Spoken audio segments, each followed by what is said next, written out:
pourquoi il faut absolument que je réussisse à ce point-là. Pourquoi il faut que je sois la meilleure version de moi-même. Pourquoi j'ai pas le droit d'échouer. C'est toute cette espèce de mindset et tout parce que je suis addict. Yeah.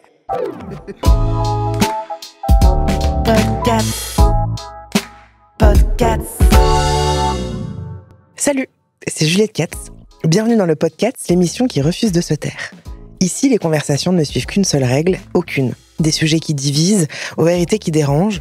Tout ce qu'on souhaite dans ces échanges, c'est donner l'opportunité à des voix de raisonner. Alors ouvrez vos esprits, car ici on déconstruit, on s'interroge et on repart différemment. C'est ça, le podcast.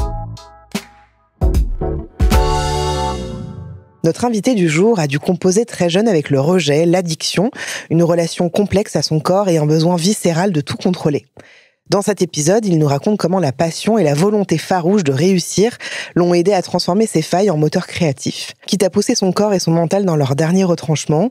Perfectionnisme, quête d'amour et combat contre la culpabilité, venez découvrir l'univers d'un artiste pour qui rien n'existe à moitié et qui tente aujourd'hui de trouver un équilibre sans jamais renoncer à ses rêves. Salut Piche. Salut Juliette, quelle introduction! C'est pas du tout moi qui l'ai fait, c'est Newin. Mais c'est hyper ok, c'est hyper l'intensité, j'adore, c'est très deep, très soon. Ça me va très bien. Ouais. Ça me va très très bien. Ça me correspond pas mal en vrai. Ouais. Ouais, sur pas mal d'aspects. C'est pas gouré quoi. Non, je pense que le boulot a été bien fait, très bien encadré. Ok, super. Comment tu vas? Eh ben écoute, ça va très très bien. Je suis en pleine effervescence en ce moment, donc très content et en même temps fatigué. Donc je pense qu'on résume bien toute l'histoire de ma vie. Ok, très bien.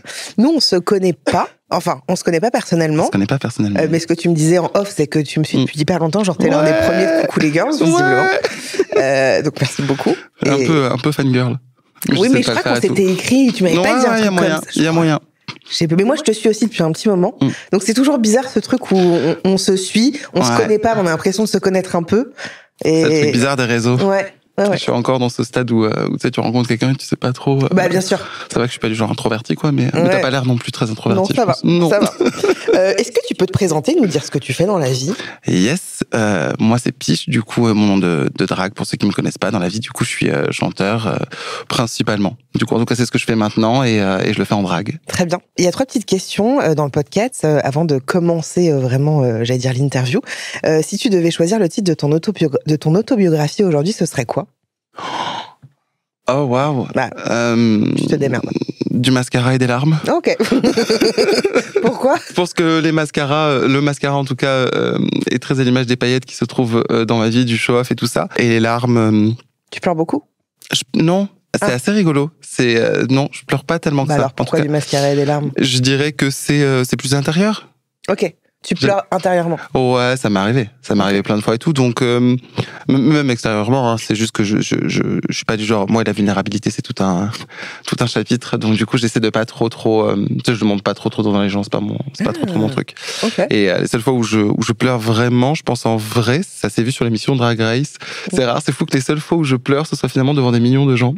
Ouais, mais en même temps, il y a personne. En même temps, il y a personne et surtout, tu es éreinté. Drag Race, c'est un des trucs les plus fatigants que j'ai jamais fait de toute ma vie. On va peut-être en parler un petit peu. Quel est le moment où tu t'es senti le plus authentique dans ta vie? Oh, mais c'est des questions. Oui, bah merde, c'est le podcast, quoi. Waouh. En plus, si tu veux pas être vulnérable, mon pote, là, on y est, quoi. C'est très l'intensité. Je trouve ça toujours très drôle, ce truc de se rencontrer, de suivre des choses très intenses. La fois où je me suis senti le plus authentique dans ma vie, forcément, j'ai un peu envie de dire avec ma musique. C'est un truc avec lesquels je suis le plus moi, le plus vrai, alors qu'au final, c'est là où je porte le plus d'apparat et de perruques, etc. Mais comme quoi, c'est pas la forme qui fait le fond. Donc, je dirais avec la musique, c'est vraiment quand je suis sur scène, en vrai. Parce que quand je suis sur scène, je sais pas faire semblant et je sais pas faire autrement. Ouais. C'est là où tu te sens vraiment vrai. Ouais, parce que même quand j'ai prévu sur scène de faire des choses très carrées, très cadrées, ça part toujours en cacahuète et je finis toujours par être au final complètement moi-même et je pars toujours avec cette espèce d'idée où je vais complètement faire une Beyoncé sur scène et puis finalement je me retrouve entre Patrick Sébastien et Shakira, c'est ça qui se passe, mais je le sais. Oh génial, ça me donne très envie de venir te voir en concert, vraiment. Quelle est la chose que tout le monde aime chez toi mais que toi tu comprends pas? Je pense que c'est mon esprit créatif. Ouais. C'est-à-dire que les gens me disent toujours, enfin, en tout cas très souvent, mais qu'est-ce qu'il y a dans ta tête pour que ces idées-là, elles pop et tout ça. Et je vois que ça impressionne un peu souvent les gens quand on est en brainstorming ou ce genre de choses, parce que j'ai l'esprit qui va très très vite. Je parle toujours très très vite, je suis très vif. Et du coup, ça me permet d'avoir tout le temps plein d'idées quand on est en brainstorm et qu'il y a un truc, que ce soit des, je sais pas, des concepts, des tenues, des choses comme ça, ou même de la musique et autres. Ils ont du mal à capter que tu vas vite, que t'as plein d'idées à la seconde. Ouais, mais en tout cas, ça plaît aux gens dans le sens où c'est efficace. Du coup, et ça impressionne un petit peu. Et en même temps, moi, je comprends jamais comment ça se passe dans mon cerveau. Ah, oui, d'accord. Moi, je sais pas du tout comment ça fonctionne. C'est quand des fois, t'es en train d'essayer d'analyser, te dire, putain, mais ça, c'était une super idée, j'ai réussi à l'avoir comme ça. Comment je fais pour recréer ce schéma et tout? Et en fait, tu sais pas du tout. Ça vient vraiment sur le coup. Et puis après, et ça peut repartir aussi. Et ça peut repartir ensuite complètement. Ouais. Ok. Alors, pour celles et ceux qui te connaissent pas, est-ce que tu peux nous parler un petit peu de ton contexte familial? C'est quelque chose qui surprend un peu souvent parce que du coup je viens d'une famille qui est gitane et algérienne et à la base ça n'a rien de surprenant, hein. C'est juste que du coup comme je fais du drag maintenant et que je suis une personnalité queer assumée, du coup ça met toujours un petit peu en opposition, en tout cas dans la tête des gens, des espèces d'idées qui ne vont pas ensemble et du coup ça surprend un petit peu quoi. Ok. Mais moi j'en suis très très fier et très content. C'est des choses aussi qui me servent notamment dans ma musique, dans mes parcours aussi pour la représentation avec les gens. Du coup le fait de venir là d'où je viens, ça me permet de, je l'espère en tout cas, ça, oui, ah bah forcément ça m'a méga influencé dans la vie. Oui, parce que tu sais les communautés d'où je viens, etc. C'est en termes de mœurs, de manière de vivre, etc. C'est des choses qui sont très codifiées, très patriarcales, très hétéronormées. Donc du coup après quand tu te défaire de ça. Ouais, quand tu sors un petit peu de ça et que tu déconstruis ce truc-là. Parce que même toi, t'as grandi avec ces idées-là. Ouais. Tu sais, je faisais partie un petit peu de ces enfants, je pense, qui conscientisaient pas, qu'ils étaient pas d'accord avec certains trucs, mais qui ont toujours vécu par en adéquation justement avec ces règles-là. Donc je faisais des trucs, j'en pensais d'autres, et après j'ai fini par me convaincre que certaines choses que je pensais étaient pas forcément les bonnes choses à penser, tu vois, quand t'es éduqué. Quand t'es éduqué, enfin, un enfant, c'est un enfant, quoi. Non, mais de toute façon, on te donne l'éducation qu'on te donne, et tu grandis avec ça en te disant, c'est normal, parce que de toute façon, je ne connais que ça. C'est ça. Finalement, tu dis, mais je suis pas d'accord. Non seulement t'es pas d'accord, et puis surtout, tu te reconnais pas dedans. C'est-à-dire qu'au bout d'un moment, t'es en mode, au début, t'as envie d'être d'accord. Parce que la première chose qui te vient à l'esprit, c'est d'être un peu plus comme tout le monde, même si c'est jamais trop un truc que j'ai voulu être comme tout le monde, mais en tout cas, au moins, être dans certaines normes qui te permettent, du coup, de pas être pointé du doigt pour les mauvaises raisons. En tout cas, pour ce que toi t'estimes être les mauvaises raisons, c'est-à-dire le rejet des autres, le regard des autres et tout ça. Et donc, du coup, tu te conformes un petit peu en te disant, moi aussi, je pense comme ça, genre, peut-être même que je suis homosexuel, mais je suis pas ce type d'homosexuel, je suis pas comme ça. Enfin, tu vois, t'as tout ce genre de schémas-là qui sont mais c'est dur, toute cette remise en question aussi. C'est pas évident de... Alors après, je pense qu'on se cherche tous, même au-delà de l'orientation sexuelle et tout, on se cherche tous pendant toute l'adolescence, toute etc. La vie, je pense. Toute la vie, même encore maintenant. Même quand on aura 80 ans, peut-être qu'on se cherchera encore, certain, franchement. Mais je pense que quand tu nais, en effet, avec plein d'idéologies, de regards sur les choses, etc., mais où est-ce que tu te sens représenté? Tu vois aussi. Je pense que quand tu te sens pas représenté, tu crées ta case. Moi, c'est un peu comme ça, en tout cas, que je l'ai vécu et je l'ai vu, franchement, en grandissant. J'avais pas de gens véritablement qui me ressemblaient et que je voyais dans les médias ou autres, tu vois, qui venaient des mêmes milieux socioculturels que moi et qui en même temps, du coup, faisaient ce que j'avais envie de faire. Enfin, je veux dire, je ne voyais pas de petits gitans grandir pour devenir drag queen. Ça n'existait pas. Comment ça se passait avec ton papa? Oh, very deep. Bonjour Juliette, enchantée. Eh ben, écoute, ça se passait bien jusqu'à ce que j'ai 13 ans à peu près, où du coup je me suis retrouvé à devoir partir de chez moi parce que du coup j'étais homosexuel, enfin je suis toujours, et je suis parti vivre avec ma mère pendant je crois 1 an et demi, quelque chose du genre. Attends, mais t'es parti de chez toi parce que ton père, tu lui as dit que tu étais homo, parce qu'il a découvert entre guillemets? C'est pas moi qui lui ai dit. Il y a un truc dans la culture qui est très de l'ordre de la pudeur. Donc en fait, on se parle pas en one-on-one de ça. J'en ai même, je crois, jamais véritablement parlé à mon père en one-one. C'est pas un truc qui se faisait. Il l'a su par ma mère, parce que du coup, c'était mon copain à l'époque qui m'avait out sans mon consentement. Ah là là, quel enfer. Quel enfer. Very nice. Oui, mais bon, j'avais 13 piges, j'ai envie de te dire. En plus, c'était vraiment, enfin, ça c'était encore notre sujet, mais. Tu voulais dire quoi? C'était un adulte. Enfin, tu vois, dans le sens où, genre, en plus, la personne, vraiment, c'était pas genre un truc de gamin. Ouais. Il avait quel âge? Il avait 18 ans. Et toi, 13? Ouais. Oui, donc oui, c'est top. Oui, Ouais. oui. Du coup, en tout cas, maintenant, quand j'y réfléchis, je me dis, moi, quand j'avais 18 ans, je serais jamais sorti avec une. Ouais. Donc, du En coup, effet. c'est quand, en vrai, tu vois. Donc, finalement, si, mais c'est un truc que je conscientise pas, que j'ai conscientisé relativement récemment. Quand j'étais plus jeune, j'avais des mecs plus vieux. Mais c'est encore un autre sujet, comme je te disais, mais. Mais donc, en fait, c'est lui qui a dit coucou. C'est lui qui a dit ça à ma mère. C'est lui qui a dit ça à ma mère. Je pense qu'il a juste dit que ça me rendrait service à l'époque. Okay. Je te dis ça quand même, c'était il y a 14 ans, donc je pense qu'il y avait tout un débat aussi autour du fait d'être out et tout ça qu'il y a sur les réseaux sociaux maintenant qu'il n'y avait pas à l'époque. Tu vois. Alors, attends, juste le mot out parce que moi je l'ai, mais il y en a peut-être plein qui ne l'ont pas. Out, c'est quand tu fais un coming out. Moi, j'aime pas du tout ce terme-là. Ouais, c'est un peu con. C'est con. C'est con, mais. Bonjour papa, maman, je suis hétéro. Vraiment, ça n'existe pas. C'est vraiment que dans la communauté gay que les gens ont besoin de savoir que toi tu es gay. Enfin, mais moi, j'ai comme ça que je le perçois, tu vois, mais pourtant ça. C'est les autres qui t'obligent à être out. Mais tout à fait. Mais en fait, en quoi ça te concerne que l'autre est gay? Enfin, vraiment, genre. Tu vois, moi, mais il n'y a pas de. C'est pas. Ouais. Mais en l'occurrence, donc c'est ce que cette personne a fait pour moi, et donc du coup ma mère en a parlé à mon père parce que du coup c'était mieux d'en parler quand j'étais très jeune que quand j'étais plus âgé, parce que ça aurait été des années de complexité, de devoir cacher les choses, etc., ou alors devoir aller au conflit. Ce qui n'était pas non plus la bonne option, très honnêtement. Donc, du coup, on a fait ça. Et ton père, il a pas... Non. Parce que je sais pas, il y a des gens qui vivent pour le drama de se dire que ça a été horrible dans le sens où mon père m'a chassé de chez moi à coups de trucs. C'est pas ce qui s'est passé officiellement. C'est juste que pour mon père, c'était très très compliqué. Il n'y avait pas forcément, je pense, les clés de compréhension, en tout cas, pour pouvoir du coup accepter ça dans sa vie à ce moment-là. Donc, du coup, il l'a rejeté. Hein, ça, faut appeler un chat, soyons honnêtes. Et ma mère a pensé que ce serait mieux pour nous tous aussi, du coup, qu'il y ait cette séparation. Tu vois, j'ai eu l'impression que c'était d'un espèce de commun accord quand même. C'était pas moi qui me tenais à la porte, tu vois, et lui qui faisait en sorte que je parte et tout ça. Mais quand tu dis qu'il l'a rejeté, ça s'est passé comment concrètement? Ça s'est passé comment? Ça s'est passé que du coup, quand ma mère a dit ça, ensuite elle m'a annoncé que du coup il fallait qu'on parte de la maison et tout le tintouin, et donc du coup, on est partis tous les deux, comme je te disais, pendant 1 an ou 2, quelque chose comme ça, avant que mon père revienne me chercher au collège quand j'avais 14 ans et quelques. Il est revenu, du coup, parce que il avait envie que je revienne à la maison, en fait, tout simplement, et qu'il m'aimait malgré tout. Et bon, on est rentré dans cette espèce de tu sais, un peu de spirale du je t'aime, mais comme j'ai envie que tu sois, et donc du coup, moi après, ça a pris des années à ce que je me rende compte que j'ai envie qu'on m'aime pour ce que je suis et comme je suis, et pas en jouant le rôle de quelqu'un d'autre et tout ça. Donc pendant quelques années, j'ai laissé le temps du coup à la personne. Je suis quelqu'un de relativement patient, non en vrai, mais on va dire que là, oui, il le fallait. Donc j'ai pris un peu le temps pour savoir si du coup comment il allait accepter la chose et comment ça allait évoluer avec le temps. C'est juste que je déteste la technique de l'autruche, et donc en fait, au bout d'un moment, ça m'a gonflé, donc j'étais. Voilà. Et depuis, j'ai plus de. Ouais, j'ai nexté. Et t'as plus de nouvelles?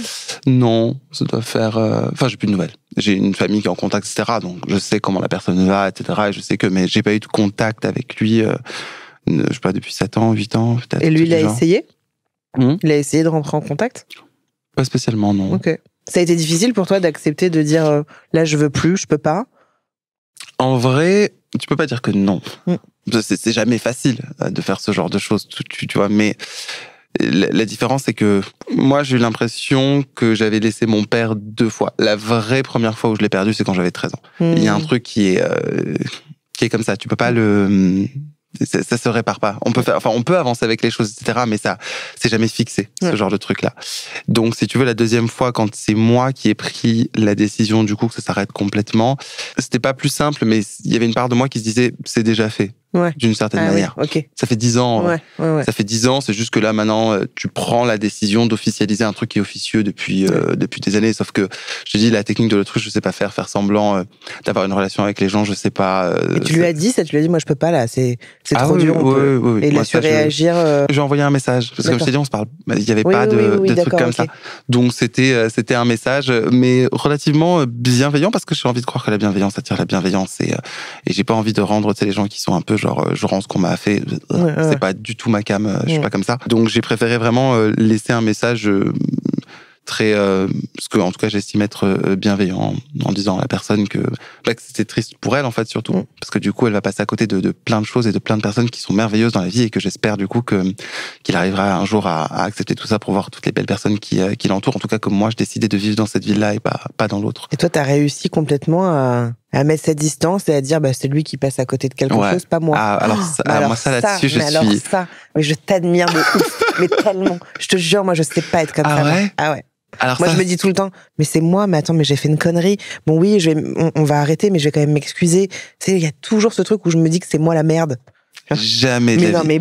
Je suis la personne la plus importante de ma vie et ce sera toujours le cas. T'as tellement raison. Ah, alors ça vraiment. Mais vraiment, c'est vraiment intégré. C'est ancré en moi. Ah là là. C'est ancré en moi. C'est pour ça que j'ai aucun problème. Alors c'est un peu, c'est même le problème aussi quand t'es capable de faire ce genre de choses et tout ça, parce que du coup, t'en as un peu chié à plein de niveaux, même c'était amoureux, tu vois, c'est ça aussi qui m'a donné bien ce déclic après un ex, bref, tout le tintouin.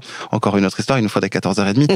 mais du coup, il y a ce truc-là où à un moment donné, je me suis priorisé, et des fois, quand tu te priorises un petit peu trop, du coup, ça veut dire que plus personne ne compte aussi. Et t'as ce truc-là où t'es en mode, en vrai, ça. Oui. Ouais. Ça peut m'arriver que je me dise, si t'es pas là pour les bonnes raisons, tu me mérites pas. Si tu me mérites pas, pourquoi je pleurais pour toi? J'ai pas de raison de pleurer pour quelqu'un qui pleurait pas pour moi ou autre. Incroyable. Tu vois? Mais ça, c'est, mais alors vraiment, ça prend un peu de temps et c'est pas toujours pour les bonnes raisons. Faut réussir à trouver tout à l'heure dans ta présentation, tu parlais de ça. Faut réussir à trouver un équilibre. Bien sûr. Tu vois, entre je me préserve et je suis important et je mérite, mais c'est pas parce que je mérite, etc., que je dois pas prendre aussi un moment pour les autres. J'ai vu une vidéo d'une meuf, je ne sais absolument pas qui c'est, si les gens qui nous écoutent savent, dites-le moi. Une meuf que j'ai vue sur TikTok. Et qui parle de ça, je sais pas qui c'est, qui dit mais attendez les gars, moi j'ai pas de temps à perdre, les gens m'aiment pas, c'est pas grave, tu vois, elle a vraiment un truc, je suis la personne la plus importante de ma vie, et elle disait par contre en effet à partir du moment où je heurte quelqu'un, je sais pardonner et remettre, et je sais faire ça, mais si par contre toi je t'ai heurté et que tu viens encore et encore et encore et encore, à un moment je t'ai dit pardon. Ah mais alors, et moi vraiment. Quand je regarde ça je me dis et à la fois, je me dis, genre, t'as le melon, meuf, et en même temps, je me dis comment je t'admire tellement. Ouais. Je suis dans les deux, tu vois. Mais en vrai, je pense qu'il vaut mieux peut-être être un peu plus, de ce côté-là et de se dire, encore une fois, c'est pas grave si les gens pensent que t'as le melon, que t'as un truc. Enfin, oui. En fait, c'est-à-dire que si tu prends soin de toi et que tu te priorises, les gens vont dire que tu te la pètes. Si tu le fais pas, les gens vont dire que t'es une victime et que tu te fais marcher dessus. T'as raison. Alors, quitte à avoir un jugement, autant être dans celui qui te fait, tu vois, le plus de bien à toi et qui est dans le, je sais pas. Ouais, tout à fait. Je suis complètement d'accord avec toi. Justement, en parlant de ça, à quel moment t'as réussi à transformer ce besoin de transformer le regard? Tu vois ce que je veux dire? Je pense qu'il faut pas forcément sortir du regard des autres, parce que si on s'isole trop de ça, de ce truc-là, de se dire genre rien de matin, tu vois, comme je te disais tout à l'heure et tout ça, ça veut dire que du coup t'es pas capable de te remettre en question. Je pourrais jamais dire que le regard des autres ne m'atteint pas. J'ai juste réussi, je pense, et je l'espère et j'essaie encore, à placer le curseur des avis importants. C'est juste ça, je pense que... Comme où toi tu places la notion du important. C'est où toi tu places la notion de l'important et ce que tu laisses t'atteindre ou pas t'atteindre. Et ça revient souvent un peu dans la question où on me pose quand je me mange des vagues de haine ou ce genre de choses sur les réseaux et les trucs. C'est vrai que moi, ça me fait rien du tout. Mais réellement, ça je te crois pas. Genre rien du tout. Je te dis, quand je te dis que ça me fait rien, c'est vraiment, je descends les commentaires et moi je me marre avec les commentaires. Mais tu dis pas à un moment genre putain connard. Ah non, connard. Jamais. En fait, je ne suis pas touché par la vie d'une personne que je respecte pas. Chez moi, je suis fait comme ça. Mais comment tu sais que tu la respectes pas? Je la connais pas, j'ai aucune raison de la respecter. C'est-à-dire que je la connais pas, j'ai pas, en tout cas, d'admiration ou de rien. C'est au-delà du respect, je pense que j'aurais du respect pour tout le monde, mais c'est ce truc-là de donner de la valeur à une parole. Genre, je donne de la valeur qu'aux paroles de personnes que j'admire, dont je trouve que le travail est intéressant, dont je trouve que la personne est intelligente et intéressante. Et je trouve, souvent, en tout cas les 3/4 du temps, je me suis pas trompé quand je trouve une personne intéressante ou que son travail a de la valeur ou autre, c'est parce que c'est pas une sombre merde. Et donc, les gens qui ne sont pas des sombres merdes n'ont pas de raison d'écrire des choses comme ça, tu vois, sur les réseaux ou d'en vouloir aux autres pour ceux qui sont, tout simplement. Voilà, non, vraiment, ça me touche pas du tout. Et je réponds absolument pas à la question que tu m'as posée de base, qui était de savoir quand est-ce que t'as ressenti à un moment, enfin, est-ce qu'il y a eu un moment, en effet, où tu t'es dit j'ai envie qu'on transforme le regard qu'on porte sur moi, ou alors bon là en fait j'ai compris que j'étais pas au bon endroit parce que avec l'éducation que t'as eue, etc., où tu t'es dit là je vais inventer mes propres règles en fait. Est-ce qu'il s'est passé quelque chose comme ça dans ta vie notable ou pas du tout? Je pense que ça a été plutôt graduel en vrai. Ça a été plutôt graduel dans le sens où je faisais de la danse moi surtout avant d'être drag queen ou chanteur ou autre. J'étais vraiment tu dansais quoi? Danseur, j'ai commencé avec le classique, notamment beaucoup. J'étais en conservatoire, en école sup, tout ça, machin. Et j'ai fait un parcours pendant 10 ans. Je travaillais dans des shows musicaux, de comédies musicales, des trucs comme ça. Donc vraiment, j'étais dans cette espèce de sphère-là, mais plus de l'ombre, si on veut. Ouais. Enfin, ça veut rien dire parce que j'étais quand même sur scène. Donc c'est pas de l'ombre, mais tu vois ce que je veux dire. En tout cas, pas une exposition médiatique. Et en fait, je pense que c'est tout au long de mon parcours, en rencontrant les gens, etc., artistiquement, que j'ai évolué et que du coup, mon regard déjà sur moi a changé. C'est pas un truc qui est arrivé du jour au lendemain, tu vois, genre le regard des autres que les autres posaient sur moi, c'était celui que j'avais aussi, parce que du coup, c'était une espèce de continuité. Mais de toute façon, enfin, c'est con, hein, mais le regard de l'autre, quand il pense réellement, ce n'est que ton propre regard. Ah oui, bien sûr. Ce n'est que ça. C'est si les gens, t'as peur, j'ai n'importe quoi. Hein, pas toi forcément, mais t'as peur que les gens te traitent de, je sais pas, d'inculte. C'est que toi-même, tu te positionnes un peu dans ce truc-là. Oui, en tout cas, c'est que tu allowed, je suis désolé, j'ai des problèmes avec les anglicismes, projeter des choses comme ça sur toi. Et oui, voilà.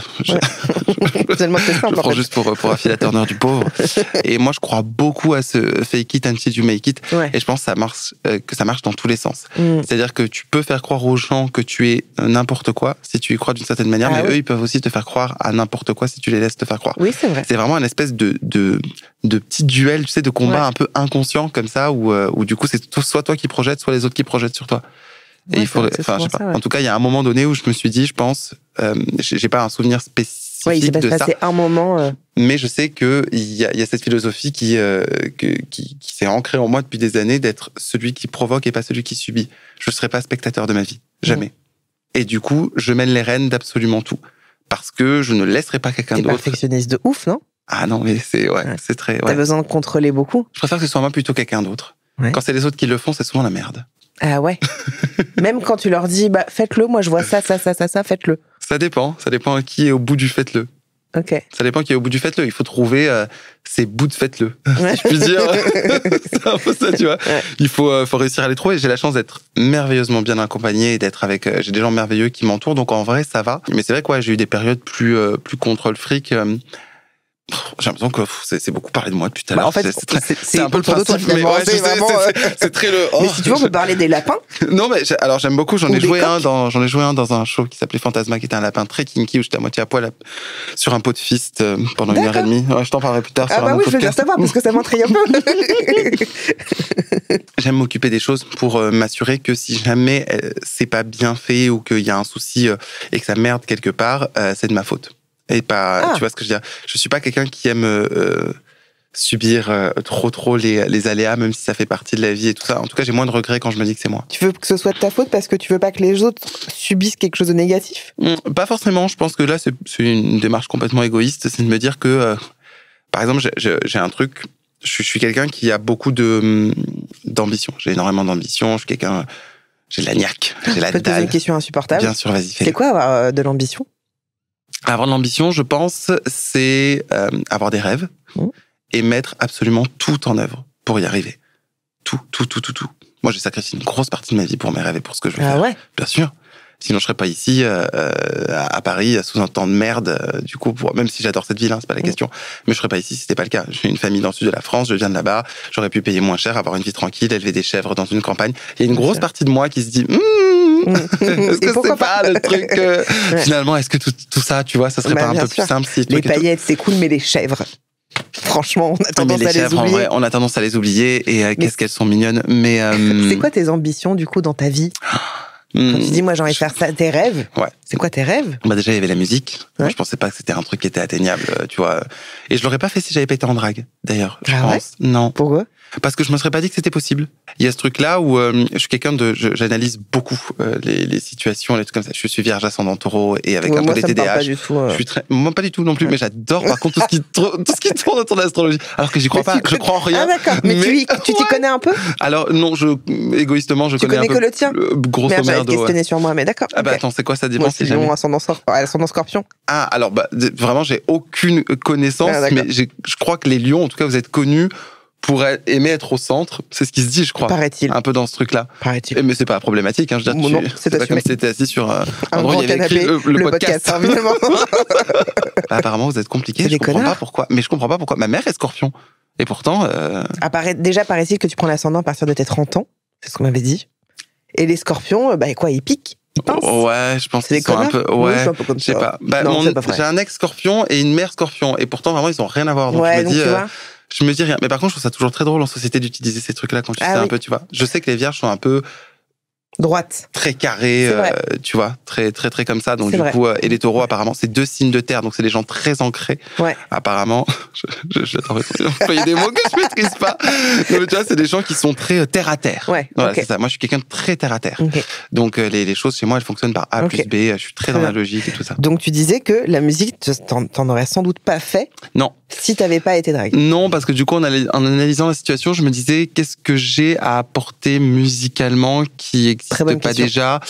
Qui est-ce que je suis dans la musique? On vit dans une ère où on est sur de la surconsommation dans tout le temps. Clairement. Et même dans la musique, hein, en vrai, enfin, je veux dire, les gens, ils viennent, ils ont un tube, ça dure 2 semaines et puis on passe à quelqu'un d'autre. Enfin, c'est assez atroce. Et je me suis dit, je crois que j'ai pas envie de le faire et je pense que j'avais pas la confiance aussi de me dire je suis un assez bon chanteur ou j'ai une proposition musicale ou artistique assez intéressante pour en faire. Et finalement, le drag, c'est ça donne des super pouvoirs. Ça, c'est vraiment merveilleux. Paraît-il. Ouais, c'est assez incroyable. Et du coup, en fait, tu trouves cette espèce d'unicité. En tout cas, moi, dans mon projet musical, ça m'a apporté ça. Et je me suis dit, en fait, si tu peux faire de la musique, c'est un peu sur un petit coup de chance, tu vois. J'ai participé à Drag Race parce que j'avais envie de faire de la musique et je savais qu'il y avait peut-être une porte d'entrée si jamais je faisais passer un de mes sons là-dedans. Je m'étais dit, sur un malentendu, ça plaît un peu et je joue dans 2 clubs. Et en fait, ça a plu beaucoup plus que ce que je pensais. Et là, ça a commencé à ouvrir. Ouais. C'était quand tu l'as fait, là? C'était en 2022. Je crois. Oh, tu peux expliquer rapidement ce que c'est Drag Race pour ceux qui ne connaissent pas? Drag Race, c'est une compétition de travelotes, grosso merdo, dans lesquelles chaque semaine, c'est le Koh-Lanta version drag. Grosso merdo, tu vois, on fait plein de... Les étapes, elles sont pas non plus... Enfin, c'est pas autant que c'est pas Koh-Lanta, quoi. C'est pas Koh-Lanta. Mais il y avait sur des le trucs... papier, mais alors dans le vécu, c'est vrai. C'est une intensité. Non, ça j'en doute pas. Ouais. C'est fou. En fait, pour moi, je dis toujours, et on est certaine à le dire, et je pense que c'est vrai en vrai, c'est une des émissions, j'aime pas dire télé-réalité, parce que oui, c'est une télé-réalité, mais c'est juste que dans la tête des gens, la télé-réalité, il y a une connotation un peu, voilà. Pour le coup, mais ça reste quand même une télé-réalité, mais c'est une télé-réalité déjà saine, qui véhicule de très très belles valeurs, de très beaux messages, des parcours de vie de personnes qu'on a moins l'habitude de voir à la télévision en général, et qui regroupe vraiment tout en termes de talent. C'est une dinguerie. Tu dois tout savoir faire pour... T'as déjà regardé un petit peu Drag Race? J'ai regardé surtout Drag Race, mais avec RuPaul. Ah oui, voilà. Tu vois un peu mais tu vois le principe.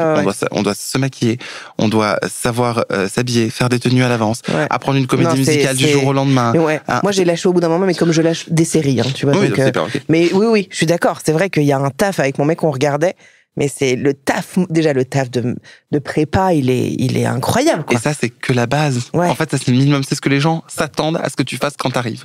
Tu sais, c'est un peu ce truc-là où c'est comme si, genre, t'arrives sur scène, t'es en drague, c'est déjà une performance d'être en full drague. Ça t'a pris 3-4 heures. T'es maquillé, t'as mal de partout, corseté, talons, machin, truc, le faux sein, le faux cil, le tape qui te tire en dessous. Enfin, la totale. Et une fois que t'es là, les gens sont en mode, bon, du coup, tu nous montres c'est quoi ton talent? Ah ouais, putain, les frères, j'y suis là déjà. Et là, tu dois surenchérir. Il faut faire de la danse, faire du chant, savoir absolument tout faire. Et en même temps, c'est une liberté qui est folle parce que du coup, les gens se déplacent. Et moi, ça, c'est un truc qui m'a effaré quand j'ai rencontré le drag, justement, en passant de la danse au drag. C'est que je me rends compte que les gens viennent pas pour une discipline artistique, ils viennent pour toi. Ils viennent pour un univers et ils viennent pour une personne, avant tout. Ce qui veut dire qu'en fait, tu peux te réinventer en permanence. Et moi qui me faisais un peu chier, artistiquement parlant, parce que j'étais en mode, la danse, c'est très cool, avoir dansé pour des grands noms, c'est très cool. Maintenant, comment je fais pour évoluer? Si t'es chanteur, t'es pas danseur. Si t'es danseur, t'es pas comédien, etc. C'est compliqué d'avoir plusieurs casquettes, particulièrement en France, je trouve, artistiquement parlant. Et du coup, en fait, le drag me permettait de faire tout ça. Donc, il y a des soirs où je m'asseyais au stand-up parce que j'adore ça. Et le lendemain, je faisais du lip sync. Et le lendemain encore, je chantais. Enfin, c'est vraiment... Et t'as gagné, RuPaul? T'as gagné? Non. Je suis... Moi, j'ai pas tout vu, vraiment. Donc, c'est merveilleux. En fait, c'est parfait que tu saches pas.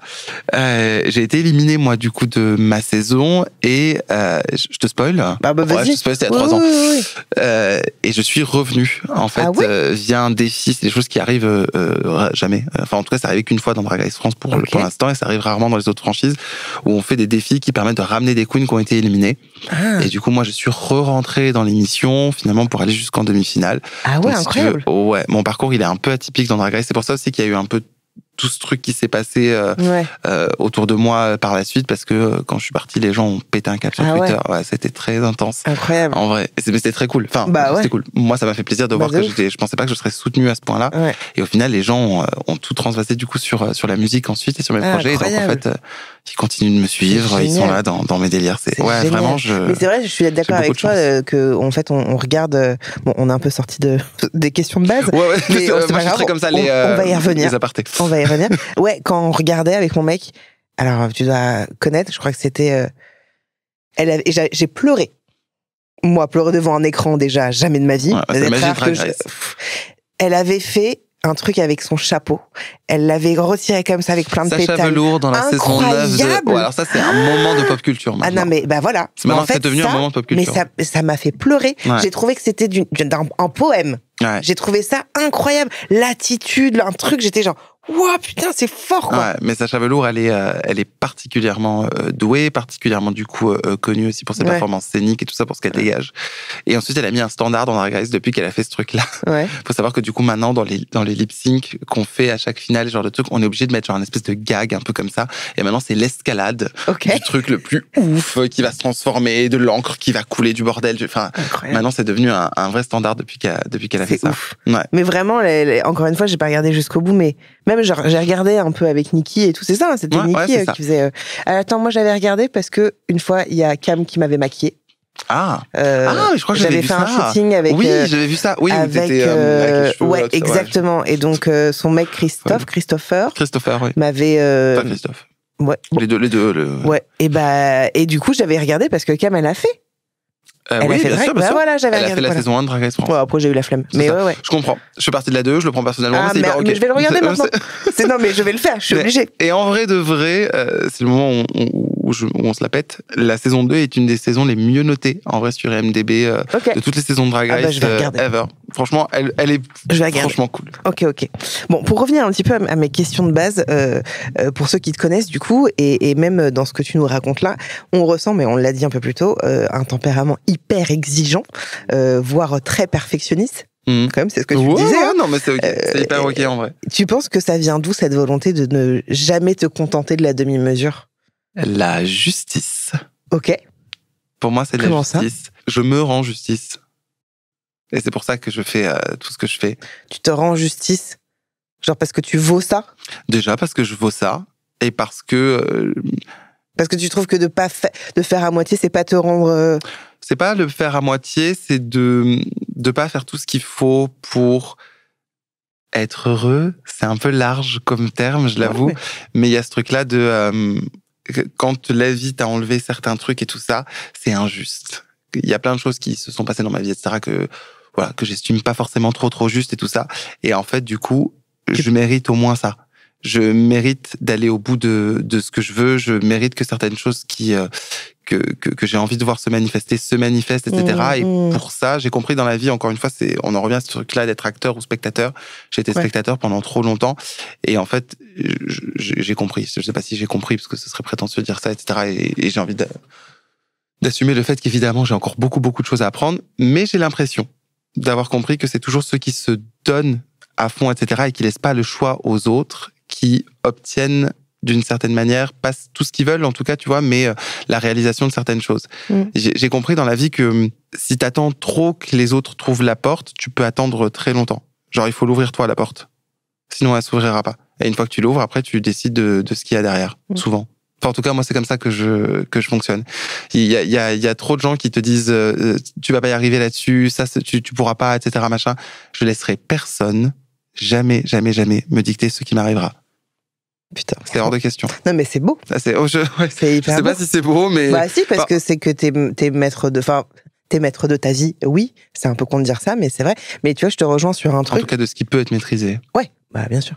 Mais là où je te rejoins, et pourtant c'est un peu différent, mais quand même, tu vois, je me suis mis au sport il y a 3-4 mois. Ouais, je sais. Et en fait, tu vois, j'ai jamais eu le déclic. Hein. Genre vraiment, je n'ai jamais eu le déclic. Et en fait, je me suis dit, mais je vais arrêter d'attendre d'avoir le déclic, parce qu'en fait, ça ne viendra pas. Donc, je me suis forcée. Vraiment, je me suis forcée. Ouais. J'ai arrêté de fumer. J'avais pas du tout envie d'arrêter de fumer. J'adore la cigarette. Hein. Qui a envie d'arrêter de fumer? Bah oui, vraiment, mais je comprends j'attendais le moment où ça allait me dégoûter. J'ai jamais eu ça. Donc à un moment, tu provoques ce truc-là. C'est pour ça que je te rejoins. C'est un peu différent, mais c'est de ne pas attendre qu'il se passe. Mais c'est de faire, tu vois. C'est ça qui est. C'est pour ça que je te rejoins un peu dans ce mais truc-là. tu peux aussi attendre ce que je te dis ça. Là, maintenant, j'arrive à m'appliquer ça et à le faire de manière consciente et tout. Ça veut pas dire que j'y arrive tout le temps pour tout, évidemment. On a tous nos up and down, des moments où je m'en veux de vouloir de pas y arriver ou de vouloir faire mieux, etc. Et après tu te culpabilises. Enfin, c'est encore un autre schéma. Mais je pense que c'est pas forcément un mauvais chemin aussi celui que t'empruntes, de te dire des fois. Moi, en tout cas, ça m'est arrivé de me dire. Je vais avoir besoin d'être dégoûté d'un truc pour avoir le déclic. Il y a des déclics qui me sont arrivés comme ça, tu vois. Ouais. Mais il faut aussi être conscient du fait que ça peut ne jamais arriver. Ça peut ne jamais arriver. Et c'est là qu'on en revient à ce truc-là de spectateur de vie. Ouais. C'est-à-dire qu'en fait, si ça n'arrive jamais, du coup, si tu passes ton temps à attendre un signe qui vient pas et à regarder en permanence. Oui, t'as raison. Sauf qu'en fait, à un moment donné, c'est à quel point tu veux les choses aussi, je pense. C'est à quel point tu les veux. Mais t'en chies quand même. T'en chies quand même. Ouais. En vrai, je pense que t'en chies tout le temps. Ouais. Quoi qu'il. Mais il y a une des deux situations dans lesquelles t'as choisi d'en chier. Et en fait, c'est toujours une histoire de perception. En fait, je pense que la manière dont tu vis les choses, la manière dont tu les perçois, etc., c'est où tu décides de placer ton curseur. L'expérience la plus incroyable pour une personne peut être la plus horrible pour une autre, et inversement. Complètement. Tu vois. Mais est-ce que, par exemple, justement, ton exigence, ta perfection, il y a eu un impact sur ton rapport au corps? Ah, de ouf, toute ma vie. Mais moi, comme je te disais, je faisais de la danse classique. Je pense que ça pourrait se passer l'explication, mais je vais quand même rentrer dans les détails. Mais quand tu fais de la danse et que t'es perfectionniste en plus, enfin de toute façon, en vrai, la danse et le perfectionnisme, ça va de pair. C'est ça qui est un peu. Je pense que ça me vient aussi beaucoup de là, le perfectionnisme entre autres. En tout cas, ce qu'il y avait artistiquement dans la danse, je l'ai déplacé un peu dans la vie des fois, là où il aurait peut-être même pas fallu. Mais bref, c'est un autre sujet, mais oui, pour le coup, ça va jusqu'au corps, tu vois, ce truc de te dire, quand t'es dans une classe de danse, par essence, un peu, tout le monde est mince. En tout cas, dans les conservatoires, dans ce genre de choses et tout. Et du coup, quand tu es le plus gros des minces, tu rentres dans cette espèce de faille de merde où t'es en mode, j'ai l'impression, je vis comme si j'étais hors des normes, alors qu'en fait, pas du tout. Ouais. Je suis archi pas hors des normes, et en fait, quand je sors dans la rue et tout ça, je suis très bien. Je fais partie des gens qui n'ont aucun problème de santé par rapport à ça, qui vont bien et tout. Surtout qu'en plus, moi, j'avais comparaison, parce que ma sœur et ma mère ont eu de gros problèmes de poids, etc. Toute leur vie, moi, j'ai vu. Elles sont grosses ou elles sont elles sont maigres? Elles étaient très grosses. Ma mère était très mince aussi. Enfin, j'ai eu vraiment ces trucs-là. Dans ma famille, il y a eu aussi des opérations, des anneaux gastriques, des bypass, des trucs. Donc, en vrai, je connais un peu tout ce truc-là. Je n'ai pas toujours eu un rapport à la nourriture, en vrai, qui était très saine. Je faisais partie de ces gens qui étaient minces, mais pas parce que par essence, ils mangent n'importe quoi et ils sont minces, un truc. J'ai fait attention toute ma vie. Mais t'as fait attention toute ta vie à cause de la danse, pas par ta famille, parce que ta famille ne t'a jamais non, ma jamais famille c'était pas non. Après, tu sais, ma mère et ma sœur faisaient un peu attention parce que comme elles, du coup, elles étaient grosses et tout ça, il y avait ce truc là où elles faisaient un peu attention aussi pour moi et tout, tu vois. Mais c'était vraiment pour la danse et pour les standards, tu vois, parce qu'en danse classique, t'es en collant toute la journée, donc le moindre petit pet de gras ou un truc, t'es devant un miroir pendant 8 heures d'affilée en train de te regarder, en train de danser, de faire des trucs. T'en as fait combien de temps? J'en ai fait pendant plusieurs années. J'ai commencé vers 15 ans, un truc du genre, donc un peu tard en vrai pour la danse classique. Mais après, j'en ai fait jusqu'à mes 25 ans et quelques. Donc j'ai fait un bon, je sais pas, 12-13 ans peut-être vraiment de danse. Mais c'est les danseurs, danseuses qui se comparaient à toi? Alors, ou c'est toi qui sentais des regards? Tout le monde se compare un peu à tout le monde. En tout cas, particulièrement à l'école, tu vois. C'est un peu comme à l'école normale déjà de base, où les gens se comparent. Et tu transposes tout ça. Le fait d'avoir 13-14 ans, d'être adolescent, de déjà te comparer, et tu fais tout ça dans une salle de danse en collant avec tout le monde en collant. Donc en fait, c'est juste la même chose, mais en 100 fois pire, parce que du coup, tout le monde se voit, personne ne peut se cacher. Et il y a ce truc de les endroits ou les établissements dans lesquels tu es aussi te font sentir un petit peu ça, tu vois. Celles qui sont plus castées sont celles qui sont plus minces, avec des plus jolies lignes. Castées, c'est, tu sais, quand tu fais des distributions à la fin d'année ou dans des spectacles ou des choses comme ça et tout, t'as toujours certains éléments qui sont mis plus en avant que d'autres et tout. Et ça peut être fait par rapport à des critères de poids. Moi, je me suis mangé des remarques, des trucs comme ça à l'école, même de professeurs. Quand t'arrives à l'école de danse, je sais pas, j'allais revenir de vacances ou ce genre de choses. Et faut savoir quand on est en danse classique, dans je mets des grosses guillemets à ça, mais dans les grandes écoles, on sépare les filles des garçons, c'est pas les mêmes techniques. Et du coup, genre, t'es 4 souvent en cours de mecs, parce qu'il y a pas beaucoup de mecs en danse classique, donc t'es très très peu. Tu peux pas te cacher en plus derrière les gens, rien. Et donc, du coup, les 3 autres mecs étaient genre une tête de plus que moi et très minces. Et quand je revenais de vacances, c'était des trucs à base de ma mamie elle a fait un bon poulet frites à ce que je vois, du coup pendant les vacances un truc l'air de dire t'as grossi, tu vois, par rapport aux autres. Sauf que les autres connards à côté que j'aime dans l'amour infini, qui sont encore mes amis, sont des gens qui mangent absolument n'importe quoi et qui ne prennent c'est génétique, tu vois. Et en danse t'as souvent des morphologies comme ça, beaucoup plus que l'inverse. Et ça t'a créé du coup des complexes de ouf, non? Ah ouais, ça crée des complexes. Moi j'ai toujours été le moindre pet de gras chez moi, c'est encore maintenant. Ah, encore maintenant. Franchement, j'adorerais dire que c'est un truc dont je suis... Tu vois, pour le coup, je me bats contre ce que je ne peux changer. Du coup, au lieu d'être dans ce truc-là, de me dire, je vais manger, faire ce que je veux, etc., et m'accepter, j'y arrive pas. Je ne sais pas faire ça. Je me bats contre ça. Et tu fais comment? Ça veut dire que je suis perpétuellement en train d'essayer d'avoir un corps qui me plaît plus, ou plus joli. Et donc, ça veut dire que tu fais attention à ce que tu manges? Ça veut dire que je dois faire attention à ce que je mange. Ça veut dire qu'il faut que j'aille au sport, souvent, ce genre de choses. Mais le pire, c'est que je suis jamais satisfait. Parce qu'en fait, je fais le yo-yo en permanence. Mais c'est un yo-yo de merde. C'est un yo-yo qui se comprend de 5 kilos. Tu vois, à 10 kilos maximum dans les périodes. C'est pas un yo-yo de merde pour toi, c'est ton yo-yo. Non, mais je veux dire, tu vois ce que je veux dire? C'est pas énorme en termes de poids et tout ça. Pour moi, c'est énorme.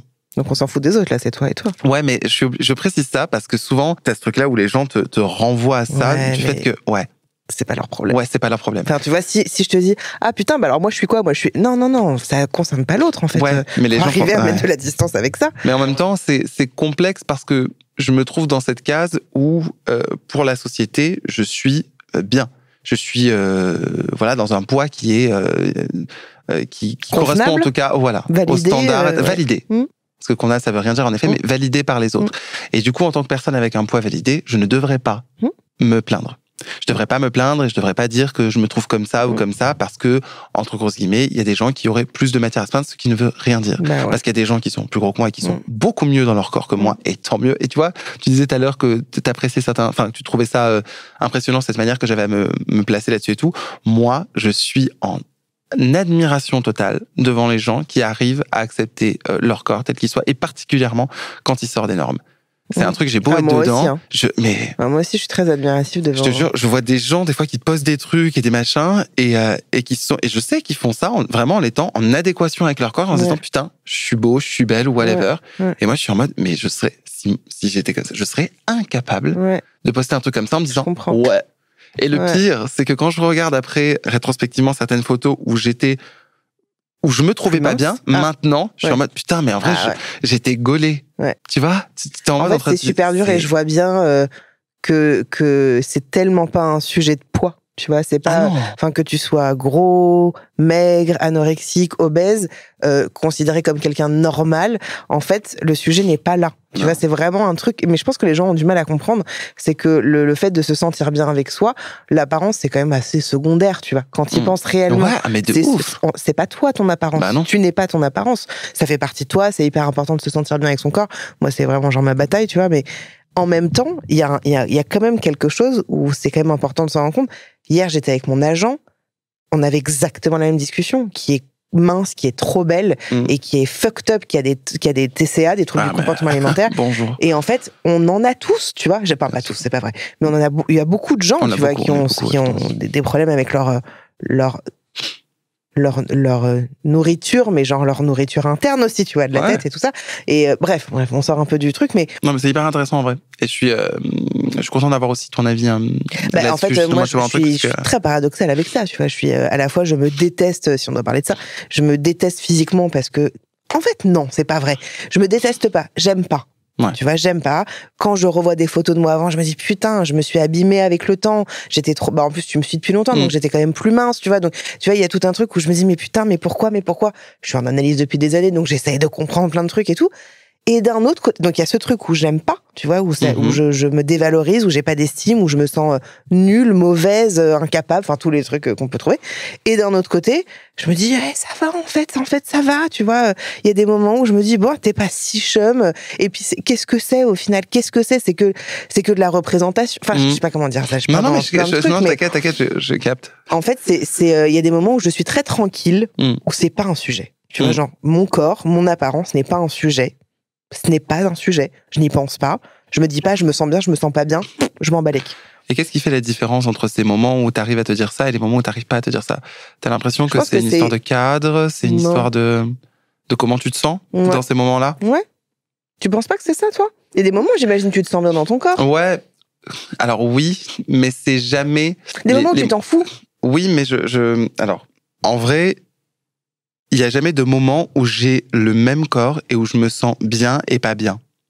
Je me sens toujours, malheureusement, parce que j'ai ce truc avec le regard et tout ça, je me sens jamais très très à l'aise dans mon corps. Les seuls moments où je me sens un peu plus à l'aise en vrai, c'est les moments où je suis dans dans du sport à fond, dans des régimes à fond, etc. Et que du coup j'arrive à regarder, mais je suis quand même jamais satisfait. Mais du coup, en fait, c'est ça, c'est-à-dire que quand tu te butes au sport, quand tu fais en sorte de perdre du poids, de te sentir mieux dans ton corps, il y a presque, je vais peut-être beaucoup trop loin, mais une forme de punition.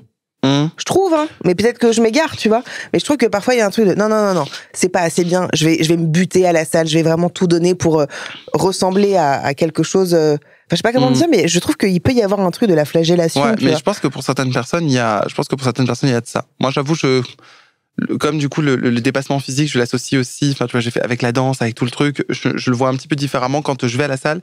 J'ai l'impression justement que c'est dans des moments où je me fais du bien. C'est-à-dire que je suis dans ce truc-là en mode, là tu vas bien, t'es en train de prendre soin de toi, t'es en train de faire des choses pour te sentir mieux dans ton corps, etc. Machin. Donc en vrai, j'avoue que j'arrive à transformer ce truc-là, mais tu montres, enfin tu l'expliques. Je suis complètement d'accord avec toi parce que moi je ressens ça maintenant avec le sport putain c'est dur, mais waouh, je me dépasse, c'est dur, mais ça fait du bien au corps, voilà. Mais tu le dis quand même que finalement tu n'aimes jamais ton corps. Non, tu l'aimes jamais. C'est-à-dire qu'en fait tu veux de toute façon toujours mieux. Donc mais t'arrives pas à te contenter de dire bon ok, il y a ça que je trouve un peu pas très harmonieux ou j'en sais rien, tu vois, mais c'est pas grave. Quand je suis plus genre t'arrives pas à t'en foutre parfois, de dire bah vas-y, je peux pas changer. C'est quoi que tu disais comme phrase? Je n'ai pas la main sur ce que je peux pas changer, c'est pas que je sais pas comment dire.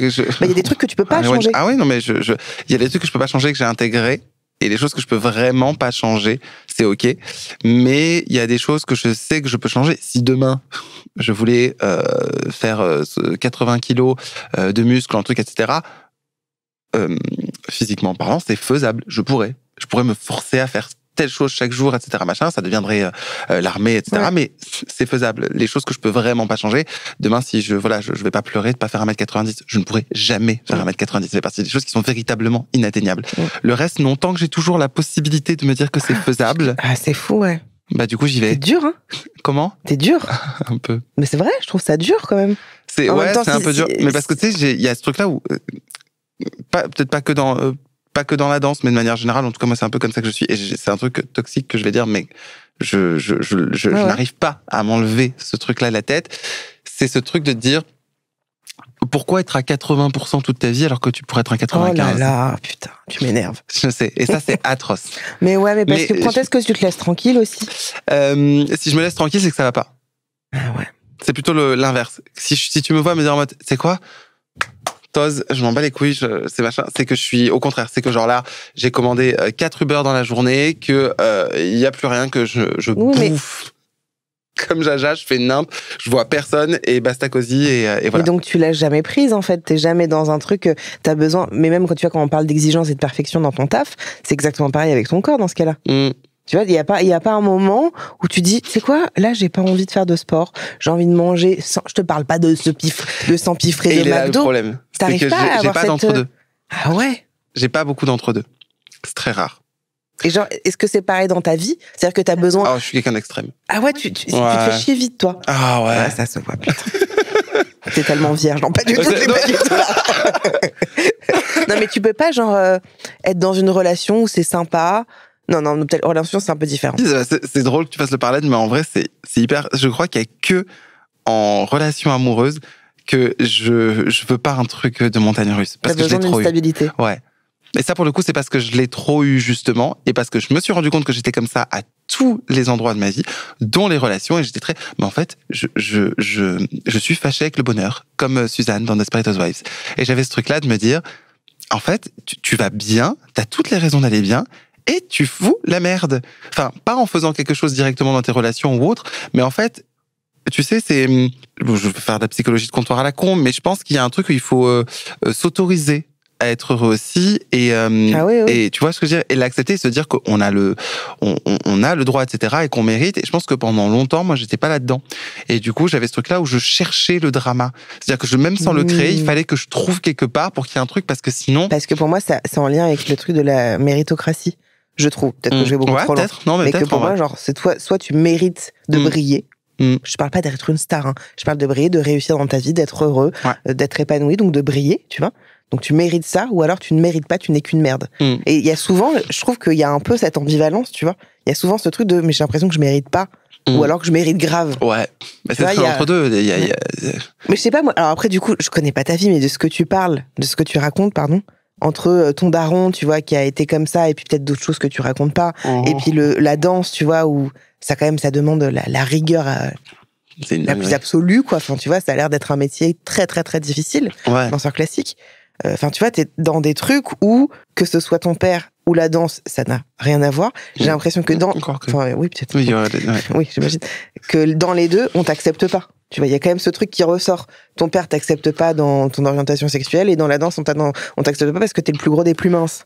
Tu vois, donc il y a un truc de, en fait, je corresponds pas, en fait, où est-ce que je me situe.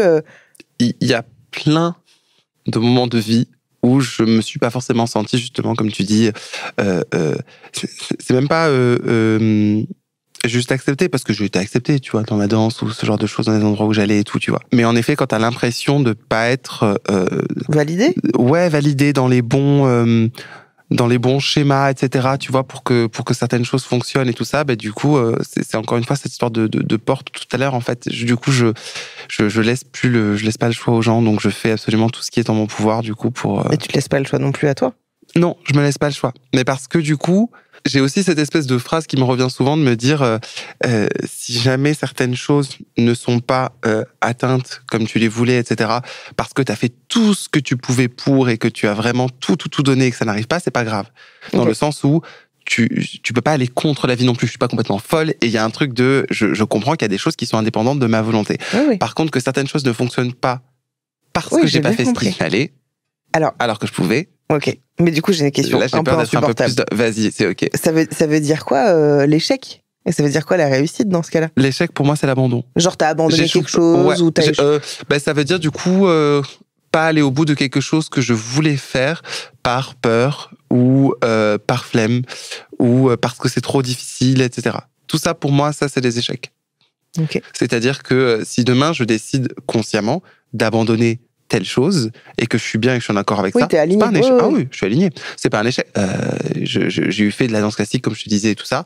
J'ai laissé ce rêve d'être danseur classique dans telle ou telle maison ou tel truc parce que c'était pas possible à tel et tel niveau et tout. Et en vrai, je vis très très bien avec. T'as toujours des petits moments te disant oh là là, ça could have been fun, mais tu t'en fiches en vrai, parce que je suis capable d'être lucide aussi et de passer à autre chose. Mais quand c'est des trucs qui sont, on va dire, à ma portée, même très, très, très, très loin, tant qu'il y a cette micro-possibilité que je puisse y aller, si je décide d'abandonner alors que je veux y aller, là, je le vivrai comme un échec. Et ça, j'aime pas. C'est quoi la réussite ? Alors, c'est une question aussi qui est en construction. En vrai, réussite, en vrai, je pense que j'utilise ce mot-là et comme d'autres parce que c'est les mots qu'on utilise tous en vrai, mais on est un peu tous à la recherche de quelque chose, on sait pas exactement quoi. Ouais. Mais j'ai l'impression que c'est le chemin, en tout cas, pour y aller. Même si je suis pas sûr de ce que je vais trouver à l'arrivée, parce qu'au final, à chaque fois que je franchis une barrière, je suis en mode oui, mais il y a ça après. Et il y a ça après. Et en fait, ça, tu vois, au final, en pensant tout le temps comme ça, du coup, t'es jamais satisfait, tu vis jamais dans le présent et tu profites jamais des choses qui sont en train de t'arriver. Donc, faut être capable de trouver justement l'équilibre un peu entre les deux. C'est un truc qui m'est arrivé plus récemment d'ailleurs, tu vois, genre depuis Drag Race, je m'étais pas arrêté pendant 2 ans et quelques, vraiment, des projets sur des projets, etc., machin, jusqu'au JO de l'été dernier. Oui, c'est vrai. Où vraiment j'ai je suis arrivé justement à un bout, même moi, même moi, je dis ça comme si, voilà, mais j'ai mes limites. Et là, je pense que j'étais arrivé au bout des limites. Quand t'as fait les JO? Juste après les JO. Ouais. Juste après les JO, je comptais encore enchaîner et continuer parce que je me disais, tu vois, les JO, ça a super bien fonctionné. Et j'étais en train de me dire, putain, on n'a pas préparé une chanson pour juste après les JO, pour la sortir en termes de marketing et tout ça, on va perdre une occasion. Je suis un peu là-dessus, tu vois. Et je me disais, putain, c'est dommage, un truc. Donc j'étais directement en train de sortir des JO alors que je me mangeais une vague du monde de je sais pas combien de millions de personnes qui me chiaient dessus et tout. Et ben, alors, j'en avais rien à foutre. Et j'étais juste en train de me dire. Non, c'est vrai, je t'assure. C'est vrai, c'était cool. Ah ouais, c'est incroyable. Et pourtant, tu vois, juste en sortant, je me disais, putain, ok, là, il va falloir qu'on fasse du contenu pour promouvoir telle musique parce que tel truc. Et en fait, je me retrouve dans un studio de danse à un moment donné. Et je suis en train d'essayer d'emmagasiner les pas, mais vraiment, je suis pas là. Ça fait des semaines que mon mind a quitté mon corps et tout. Je suis en train de faire des steps et je suis en mode, je regarde Jordan, mon pote et chorégraphe et tout, et je dis, bah en fait, on va s'arrêter, on va sortir, on va aller acheter une glace et on va aller se poser dans un parc. Parce que là, je crois que si je continue, je vais péter un câble. Et tu sais, je l'ai senti d'un coup comme ça. Et je me suis dit, ok, en fait, tu forces depuis genre 2 ans et demi, alors qu'en vrai, c'est pas un rythme normal pour un humain. Donc, il faut que tu t'arrêtes. Je me suis un peu surévalué sur ce coup-là et j'ai pris un petit shot d'humilité et je me suis dit bah non, en fait Matou, c'était comme tout le monde, donc tu vas redescendre et t'as pas le choix, il va falloir que tu réussisses dans ta vie à trouver un petit équilibre. Je suis rentré un petit peu chez moi dans le sud. T'aurais pu le vivre comme un échec, ce truc-là, et au final pas. Oui, mais pas, parce que je me suis dit c'est pas toi qui as abandonné, t'as plus le choix. Ouais. Ok. Tu vois, parce que moi, en vrai, je continuais. Hein. Dans ma tête, j'étais en mode, ok, moi, j'y allais. Je continuais à faire du contenu, je continuais à faire ces trucs-là, etc., à me projeter sur le prochain projet et tout. Sauf qu'en fait, mon corps voulait plus. J'assimilais plus les steps, rien, je comprenais pas. J'ai down d'un coup et je me suis dit, ah, ça veut dire que là, tu ne peux plus. Donc. Oui, donc t'as été à l'écoute de toi. Ouais, mais peut-être un peu tardivement. Un peu tard, en vrai. Juste pour revenir sur tout l'aspect corporel de la danse, tout ça, où ça a été difficile pour toi, ces problématiques-là, est-ce que, du coup, t'as développé un rapport compliqué avec la nourriture? Ou pas du tout? Tu m'as regardé, Jean. Pardon, Juju, évidemment que oui. Enfin, j'ai compris ça dans ton regard. Bah, oui, forcément. Et ce qui est horrible, en plus... Désolé, je fais des phrases mais c'est parce qu'il y a tellement d'idées en même temps dans ma tête, mais ce qui est atroce, c'est qu'en plus, j'ai le background pour, entre grosses guillemets, bien faire les choses. J'ai pris des cours de nutrition, etc. Je sais faire des plans alimentaires pour les gens, je sais faire des plans alimentaires pour moi. C'est-à-dire que j'oscille entre eux, je compte le moindre gramme et la moindre calorie de ce que je mange, etc. Je sais combien j'ai besoin de macronutriments, de tout. Je suis hyper calé là-dessus. Et à contrario, du coup, je fais aussi beaucoup de merde. Comme je te disais, c'est un peu tout ou rien. Donc c'est soit je suis à fond dedans et il y a rien qui dépasse, c'est-à-dire que tu peux pas me proposer la moindre frite pendant des semaines et des semaines. Wow. C'est un énorme échec si j'en prends une. Et à contrario, Chef fait pareil. En ce moment, elle est là-dedans, quoi. Elle est en période de sèche. T'es en sèche, à peu près ça. Bonjour. Et en fait, là, aussi bientôt. On voulait commander. Enfin, je lui dis bah viens, on commande un truc à manger. Oui, mais qu'est-ce que tu veux commander? Parce que moi, à chaque fois, enfin pas que avec Newin, hein.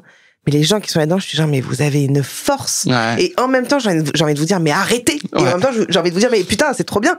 Je suis vraiment dans ce truc de, bon bref, vas-y, continue. Mais no shade, en vrai, bon, ça fait un peu parole de vieux con quand même, donc évidemment, c'est pas le cas pour tout le monde, mais dans la majorité des cas, pour le poids, etc., c'est bête et méchant. C'est ce que tu manges, les apports que tu ingères, etc., et la quantité de calories, le type de cardio, le type de sport que tu vas faire. Enfin, il y a tout ça qui rentre en compte, mais si tout est aligné comme il faut, logiquement, à moins que tu aies un problème de santé particulier qui fasse que tu perds du poids ou tu en prends. C'est anatomique, tu vois. Et du coup, il y a ce truc-là où, en fait, comme je suis un peu contrôle fric, je me suis dit, voilà, si j'apprends exactement comment faire pour perdre du poids et qu'il n'y ait pas de faille possible dans ce système-là, bah, du coup, tu vas l'appliquer, c'est bête et méchant, et tu vas perdre du poids. Et c'est ce que j'ai fait toute ma vie. Et à chaque fois que je l'ai fait, ça fonctionne. À chaque fois que je veux véritablement perdre du poids et tout ça, j'applique tous les trucs, je deviens drastique, et c'est mathématiques, je perds du poids et tout. Sauf que le problème, c'est qu'après, du coup, vient ce truc-là de les mathématiques, ça ne suffit pas pour garder dans la tête ce qui va. En fait, une perte de poids, c'est pas aussi simple que juste ce qu'il y a sur un papier, parce que sinon tout le monde aurait le poids qu'il veut, etc. En fait, c'est comment, du coup, tu arrives à intégrer ces modes de vie-là dans ton quotidien sans que ce soit contraignant, sans que ce soit problématique pour ta santé mentale, etc. Enfin, je vois pas comment c'est possible, en fait. Mais en fait, que ce soit ta méthode à toi, là, de les macros, les machins, en fait, à partir du moment où, selon moi, on est dans de la restriction. Ouais. En fait, c'est pas tenable dans la durée. C'est pour ça que je dis la grosse difficulté, c'est après comment faire du coup pour que ces schémas-là aient l'air et soient perçus comme sains par la personne qui les fait. C'est de réussir à trouver la manière de... Sauf que ça c'est compliqué. Ça c'est plus compliqué. Ça c'est plus compliqué et je pense aussi que ça vient beaucoup en vrai, peut-être pas pour tout le monde, mais je pense que ça vient aussi de l'éducation et de plus jeunes. Tu vois, je pense que si on était tous éduqués à manger d'une certaine manière, à avoir une philosophie une philosophie autour de la nourriture, de comment on la consomme, de pourquoi on la consomme et tout ça, tu vois, il y aurait tout un truc. Ce serait plus simple un peu pour les gens. Parce que là en fait la vraie difficulté c'est pas apprendre à manger. C'est apprendre à déconstruire la manière dont on nous a appris à manger. Exactement. Et j'ai l'impression que c'est plus ça qui est... Et puis en vrai, c'est aussi... Regarde, toi et moi, physiquement, on est quand même très différents. Pas tant. Mais... Pas tant. Et en vrai, on est tous les deux quand même vachement régis à la diète culture. Enfin, t'as été vachement, toi, dans la danse classique, etc. Donc on voit bien qu'il y a quand même ce truc où on nous dit... Ça, tu n'as pas le droit, ça c'est interdit, ça c'est mauvais pour la santé, ça c'est bon. Si tu prends ça, tu vas maigrir, si tu prends ça. Et en fait, qu'est-ce que c'est hyper culpabilisant, tu vois. C'est lourd quand même d'avoir cette épée de Damoclès en disant si tu manges ça, c'est pas bien. Qu'est-ce que c'est? Enfin, tu vois, je trouve ça terrible. Et du coup, très souvent, ça crée de l'addiction.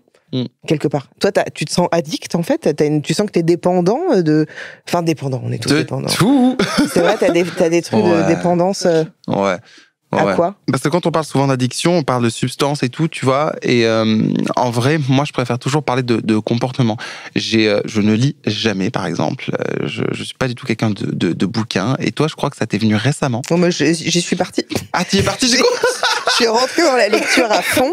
J'ai cru voir je passe à autre chose. Ok. Après, j'ai été dans les coloriages. Après, je suis passée à autre chose. Après, ça a été le sport. Et là, ça commence je m'y remets. Okay. J'ai été dans un truc de la course à fond. Et puis après, je passe à autre chose. Ouais. Bah, en vrai, les livres, justement, c'est pas forcément un truc qui me parle beaucoup. Et les seuls que j'ai commencé à lire dans ma vie, justement, c'est un peu autour des schémas addictifs, ce genre de choses. Parce qu'en vérité, ça rejoint absolument tout dans ma vie. Pourquoi il faut absolument que je réussisse à ce point-là? Pourquoi il faut que je sois la meilleure version de moi-même? Pourquoi j'ai pas le droit d'échouer? Pourquoi les gens te disent que tu es différent au point que tu finisses par croire que tu es tellement différent que ta destinée à toi, elle sera différente. Enfin, c'est toute cette espèce de mindset et tout, parce que je suis addict. Je pense que j'ai un truc avec, je crois que c'est la dopamine, on appelle ça, et j'aime quand ça fait du bien. Et j'aime un peu trop ça. Tu vois, il y a ce truc-là où... Donc t'as besoin d'avoir tout le temps des émotions. J'ai besoin d'avoir des shots de trucs qui me font du bien, qui ont l'impression que je vis. Parce que du coup, sinon, je suis mort. Et ça, c'est hors de question. Tu vois, il y a un truc de... faut que ça marche, il faut que je mange quand j'ai envie de manger un truc, etc., qui me fait du bien à ce moment-là. S'il y a un soir où, je sais pas, il y a une soirée particulière où il y a un truc, etc., et que j'ai envie de me murger la gueule parce que j'ai envie je sais pas, de rigoler plus ou un truc. Enfin, tu sais, c'est pas, même pas rigoler plus parce que ça veut rien dire, mais c'est ce truc de vivre intensément tout. T'as besoin de vivre intensément. J'ai besoin de vivre intensément les choses. Sinon quoi? Sinon, ça veut dire que je vis comme tout le monde. Et tu veux pas être comme tout le monde? Non. Tu crois pas que tout le monde veut être un peu heureux? Je pense que tout le monde veut être heureux. Je pense que tout le monde ne se pense pas comme tout le monde, justement. Mais tu sais, il y a ce truc-là où quand t'as l'impression d'être différent parmi les différents, du coup, c'est exacerbé, en fait. C'est exacerbé et ça fait tellement de bien de se retrouver. T'as besoin de te sentir différent? Pardon, je t'ai coupé. J'ai pas besoin de me sentir différent.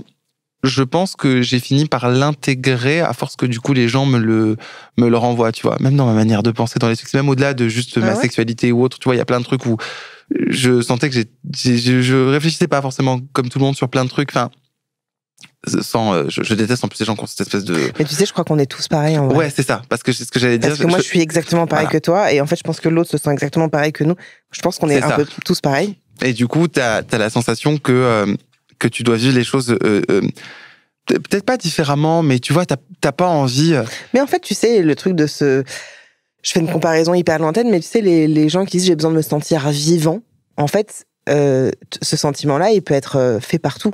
C'est-à-dire que ça va être j'ai besoin de ken tout le temps, j'ai besoin de prendre de la drogue tout le temps, j'ai besoin de faire des trucs hors la loi, j'ai besoin de tromper, je te dis n'importe quoi, parce que tu vas avoir une sensation de putain, de dopamine, d'endorphine, enfin je sais pas comment on appelle ça, mais d'un truc de putain, ça y est, je sens que je suis pas dans un truc neutre et tu vois, t'as besoin de faire un truc un peu hors norme, hors habitude, hors machin.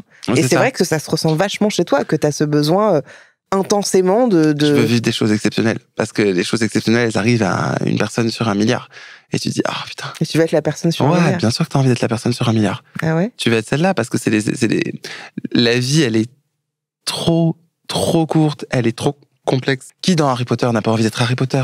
Moi, je m'en fous. Je comprends. Tu comprends si rapidement. Je comprends. Non, mais en vrai, je comprends parce qu'il y a des fois, un de mes plus gros rêves aussi, ça a été, en tout cas pendant longtemps, de pas avoir besoin d'être cette personne. D'être cette personne. D'être cette personne, justement, qui a la dalle de tout, qui a la dalle de la vie, en permanence, et des expériences, et des choses comme ça, tu vois. Genre, parce que je me dis, oh, putain, ce serait tellement plus facile si j'en avais rien à foutre, des fois, tu vois. Et de me dire, genre, en mode, ouais. Genre, allez, on en revient à ces chèvres, tu vois. Je serais heureuse de me dire que je pourrais, aller, mais j'y arrive pas. En même temps, je pense qu'on veut tous, quelque part, et peu importe le métier, on veut tous exceller. Non, c'est pas exceller. Parce que exceller, oui, pourquoi pas, mais on veut tous faire un truc exceptionnel. Genre, t'es comptable, tu veux être un très bon comptable, ou alors, t'en as rien à foutre de ton métier, mais à côté, tu veux exceller dans la poterie. Enfin, je dis n'importe quoi. Bien sûr. Donc, il y a vraiment ce... Oui. On a tous envie d'être... Et puis, je pense que ça vient, enfin, en tout cas, chez moi, ça vient d'un truc encore plus, enfin, un peu plus profond que les autres, j'en sais rien, mais en tout cas, profond pour moi. Je veux laisser quelque chose. Mais tu laisseras quelque chose dans tous les cas. Mais c'est quoi ce quelque chose dans ce cas? Je sais pas. Je me rappelle quand j'étais plus jeune, il y avait ce truc où j'admirais beaucoup. Pourquoi j'aimais les chanteuses et tout ça. Enfin, tu vois, je sors souvent un peu cet exemple, alors que c'est même pas ma chanteuse préférée du tout. Mais j'ai un truc, je pense à Edith Piaf, parce que quand j'étais plus jeune, je me disais, elle était déjà décédée. J'avais ce truc de me dire, mais putain, tout le monde connaît cette nana, et elle a laissé quelque chose aux gens qui fait du bien encore après sa mort. Et j'ai conscientisé cette espèce de truc de me dire un peu, mais en fait, du coup, c'est le moyen d'être éternel. Le moyen d'être un petit peu éternel, etc., et de jamais véritablement partir et tout ça, c'est de laisser quelque chose aux gens qui va les traverser pendant des générations ou une vie ou quelque chose du genre. C'est très mégalo, hein. C'est un peu mégalo. Mais t'inquiète, hein. Non, mais je comprends. Mais c'est très mégalo. Hein. C'est très mégalo. Ouais. Mais il y a un truc un peu où j'avais envie de laisser quelque chose. Envie de laisser quelque chose, et surtout quelque chose qui peut faire du bien en vrai aussi. J'ai fait, si ça t'as le droit de pas être intéressé par ça, j'ai fait du développement personnel un petit peu. Et j'ai fait un stage de développement personnel qui s'appelle Au-delà de l'ego. J'ai acheté un livre là-dessus. Non, mais là, c'est vraiment en vrai. Okay. Pour de vrai, ça dure 2-3 jours à Paris.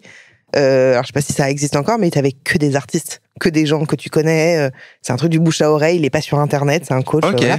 Et c'est incroyable parce qu'on a tous de l'ego, évidemment. Mais parfois, il est pas au bon endroit, tu vois, ou alors on n'est pas très clair avec ça, ou parfois on n'assume pas qu'on est narcissique, parfois. Enfin, bref.